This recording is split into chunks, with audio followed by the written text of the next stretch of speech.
The Sun lies at the heart of the solar system, where it is by far the largest object. It holds 99.8% of the solar system's mass and is roughly 109 times the diameter of the Earth. About 1 million Earths could fit inside of the Sun by volume. The surface of the Sun is about 10,000 degrees Fahrenheit, or 5,500 degrees Celsius. Hot. While temperatures in the core reach more than 27 million degrees Fahrenheit, or 15 million degrees Celsius, driven by nuclear reactions. One would need to explode 100 billion tons of dynamite every second to match the energy produced by our Sun, according to NASA.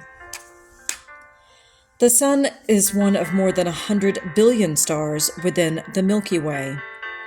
It orbits some 25,000 light-years from the galactic core, completing a revolution once every 250 million years or so.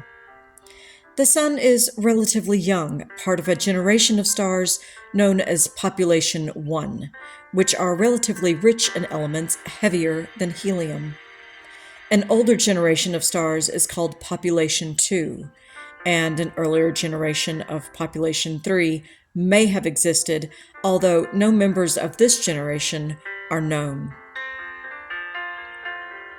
The Sun was born about 4.6 billion years ago. Many scientists think the Sun and the rest of the solar system formed from a giant rotating cloud of gas and dust known as the solar nebula. As the nebula collapsed because of its gravity, it spun faster and flattened into a disk. Most of the material was pulled forward toward the center to form the Sun.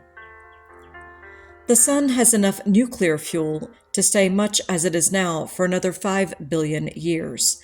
After that, it will begin to swell and become a red giant. Eventually, it will shed its outer layers, and the remaining core will collapse to become a white dwarf.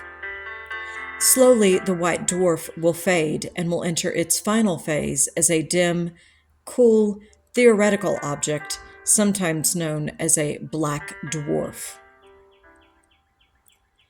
The Sun and the atmosphere of the Sun are divided into several zones and layers. The solar interior from the inside out is made up of the core, radiative zone, and the convective zone. The solar atmosphere above, that consists of the photosphere, chromosphere, and a transition region, and the corona. Beyond that is the solar wind, an outflow of gas from the corona. The core extends from the Sun's center to about a quarter of the way to its surface. Although it only makes up roughly 2% of the Sun's volume, it is almost 15 times the density of lead and holds nearly half of the Sun's mass. Next is the radiative zone, which extends from the core to 70% of the way to the Sun's surface, making up 32% of the Sun's volume and 48% of its mass. Light from the core gets scattered in this zone so that a single photon often may take 1 million years in order to pass through. The convection zone reaches up to the Sun's surface and makes up 66% of the Sun's volume, but only a little more than 2% of its mass. Roiling convection cells of gas dominate this zone. Two main kinds of solar convection cells exist: granulation cells about 600 miles or 1,000 kilometers wide, and supergranulation cells about 20,000 miles or 3,000 kilometers in diameter. The photosphere is the lowest layer of the Sun's atmosphere and emits the light that we see. It is about 300 miles, 500 kilometers thick, although most of the light comes from its lowest third. Temperatures in the photosphere range from 11,000 degrees Fahrenheit to 6,125 degrees Celsius at the bottom, to 7,460 degrees Fahrenheit or 4,125 degrees Celsius at the top.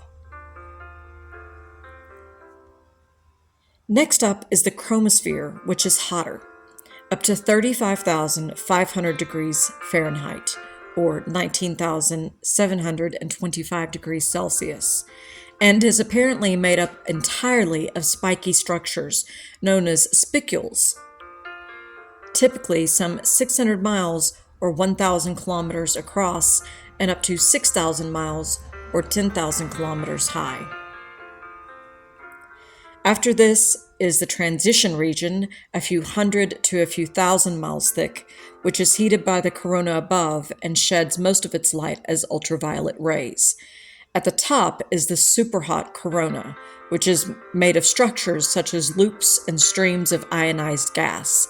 The corona generally ranges from 900,000 degrees Fahrenheit, 500,000 degrees Celsius, to 10.8 million degrees Fahrenheit, or 6 million degrees Celsius, and can even reach tens of millions of degrees when a solar flare occurs. Matter from the corona is blown off as the solar winds.